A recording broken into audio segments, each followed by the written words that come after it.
tignan niyo po ang record ng ating mga kandidato. Wala sa kanila ang may bahid ng dugo dahil sa tukhang. Wala sa kanilang kasabwat sa pagbulsa ng sako-sakong pera, pinagsamantalaan ang krisis ng pandemya, pinabayaan ang ating mga kababayan na magkasakit at mamatay. Wala sa kanila ang mga pumapalakpak sa China at natutuwa pa kapag tayo ay binobomba ng tubig. Tinatamaan ang ating mga Coast Guard, hinaharang ang ating mga mangingisda, ninanakaw ang kanilang huli. At bukod pa ron ay inaagaw pa ang mga isla natin para maging bahagi ng kanilang bansa.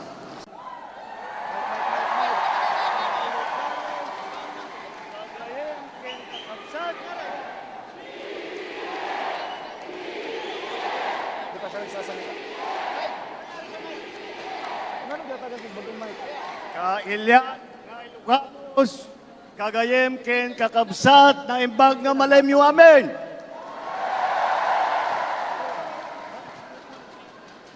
Nagtugaw kayo, hapo.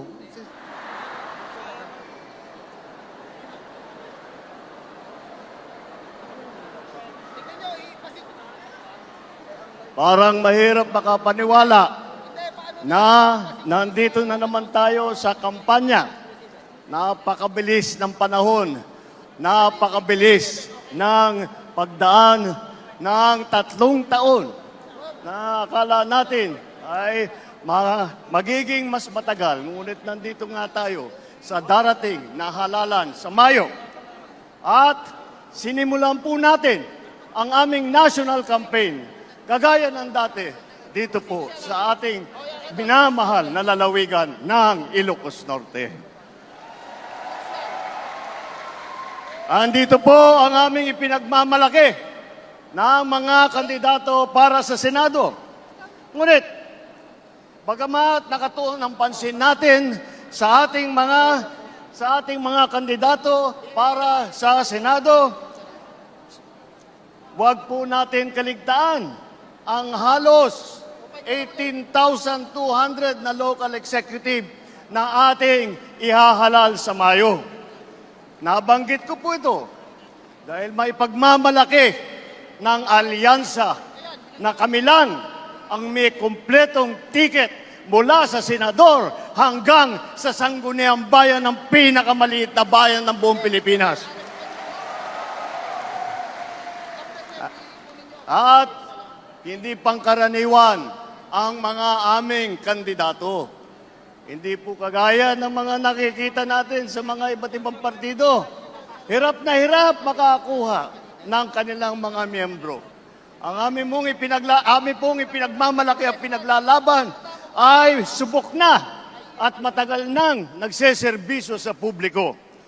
Hindi po ay naaawa rin po kuminsan sa ating mga katunggali dahil nagmamakaawa para makakuha ng mga malalakas at magagaling na kandidato. Di tulad ng iba, karampot lang ang kandidato. Dito po, buo kami. Hindi lamang buo sa numero, ngunit buo ang loob para ipaglaban ang kapakanan ng bawat Pilipino at ang buong Pilipinas.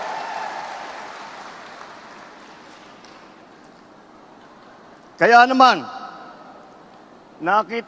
nagtataka nga ako, parang yung mga iba na naging kandidato, nag-deliver lang yata ng suka, nabigyan na ng certificate of candidacy. Dahil wala ang ikukumpara sa ating mga kandidato. Kung ihahambing natin sa mga napulot nila, ang ticket natin mula sa Senado hanggang Sangguniang Bayan ay mga leader na subok sa serbisyo. Magandang record na pwedeng ipagmalaki kahit kanino. Kung kilatisin natin ng isa-isa, napakatingkad ng ating kakayahan, ng kanilang kakayahan at ng mga pambato para sa pagbabago. At kapag pinagsama kagaya nito na nangyari dito sa alyansa, ay lalong nakaka-impress ang kanilang pinagsamang lakas at galing. 8 po sa ating mga kandidato ay veteranong senador. Palitan ko na lang, matagal ng senador kasi pag veterano baka akalain nilang hindi lang luma kundi matanda. Andito po ang ating mga senador, Senator Cayetano, Senator Lacson, Senator Lapid, Senator Marcos, Senator Pacquiao, Senator Revilla, Senator Soto, Senator Tolentino. Pagpasok po sa Senado ng mga re-electionist sa Senado, ay wala na pong OJT. Hindi na mag-aaral. Alam nila ang trabaho. Alam na nila ang pangangailangan ng Pilipino. Alam na nila ang gagawin nila upang gawin at idala sa ating mga kababayan ang kanilang pangangailangan. 7 naman ay nanggaling naman sa Kongreso na subok sa batasan. Andyan po ang mga Congressman Abalos, Congressman Binay, Congressman Cayetano, Congressman Marcos, Congressman Pacquiao, Congressman Tulfo, Congressman Villar. Kitang-kita po naman natin na ito lahat ay sanay na sanay, subok na subok at matagal nang nagpapakita ng galing. Hindi na bagito sa pagpanday ng mga batas. 4 ang nagsilbi sa kabinete, humawak ng cabinet rank na posisyon. Si Abalos, DILG Secretary. Si Tulfo, nag-DSWD Secretary. Lacson, ng Yolanda Rehabilitation Commission. Tolentino, siyang namuno ng MMDA. Ngunit, sa kanilang katungkulan, ay hindi lang po sila parelax-relax. Tingnan nyo po ang kanilang mga record at makikita po ninyo na sila ay nakagawa ng magandang pagbubuti para sa kanilang mga kagawaran. Alam nila ang government work galing sa kabinete. Hindi lang dada, pero gawa ang kanilang ipinapakita. They are not here to oppose. They are here to propose. 3 ang naging gobernador ng malalaking probinsya. Alam nyo na, Manang Aimee, dito sa atin, sa Ilocos Norte. Lito Lapid, Governor Lito Lapid ng Pampanga. At ang Governor Revilla ng Cavite naman. Bukod pa ron, kasama nila ang 3 naging city mayor. Binay, ng Abi Binay ng Makati. Tolentino ng Tagaytay. Abalos ng Mandaluyong. At wag natin kalimutan na si Tito Sen, Senator Soto, ay naging Vice Mayor din ng Quezon City. Hindi rin po tayo nagkukulang sa boses ng kababaihan at maglalaban para sa karapatan ng ating kababaihan dahil 4 sa ating mga kandidato ay babae, pero itong mga babaeng ito ay palagay ko, mas matatapang pa ito kaysa sa mga lalaki na nandito ngayon. Mga abogado naman, 4 din. 4 ang abogado natin, Abalos, Binay, Cayetano, Tolentino. Si Aimee, nag-aaral din sa law school. At pinagtatalunan lang nila kung sino daw ang pinakamagaling at sino nanggaling sa pinakamagandang eskwelahan. Ngunit lahat yan ay magaling, lahat yan ay matalino, lahat yan ay ginamit na ang kanilang kakayahan upang pagandahin ang Pilipinas. Kung itatanong naman natin, sila ba ay isa lang ang pinanggalingan? Tiga Maynila lang ba lahat? Tiga Luzon ba lahat? Hindi po. Dahil pagdating sa geographical representation, 2 ang taga Mindanao. Si Manny Pacquiao ng Bukidnon, Sarangani at saka Jensan. Si Erwin naman, lumaki sa Davao Oriental, sa Sulu, mga probinsya kung saan nadestino ang kanyang bayaning ama. Ang unang Vicente Soto ay naging senador na taga Cebu. Ang nanay naman namin ni Aimee, alam nyo naman, 100% waray. Alam naman natin pati na ang lolo ni Camille ay galing sa Iloilo. Yan po ang ating ipagmamalaki. Dahil po nauunawaan nila hindi lamang ang mga problema na hinaharap na nasyonal, hindi lang ang mga problema sa taas, sa Senado, ngunit lahat po sila ay may karanasan sa local government, may karanasan sila sa executive. Lahat po sila ay nakapagpakita na ng kanilang kakayahan.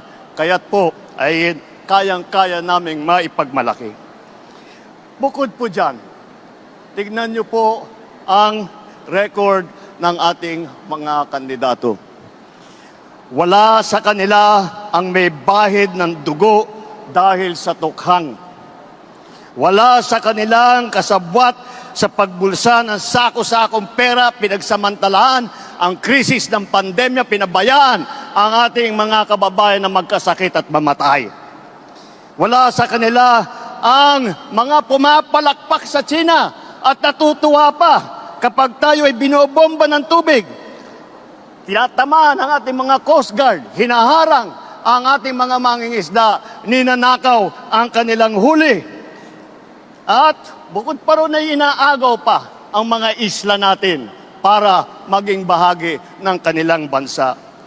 Wala po sa kanila ang tilang sakristan ng isang bulaang propeta na nasasakdal dahil sa pagyurak sa ating kabataan at sa ating kababaihan. Wala sa kanila ang tagataguyod ng pugad ng krimen, ng sentro ng paglalapastangan ng mga kababaihan na mga pogo. Tayo ngayon ay nasa sangandaan ng ating paglalakbay bilang isang malayang bansa. Bilang isang sambayanang may dangal, may sipag at may talino.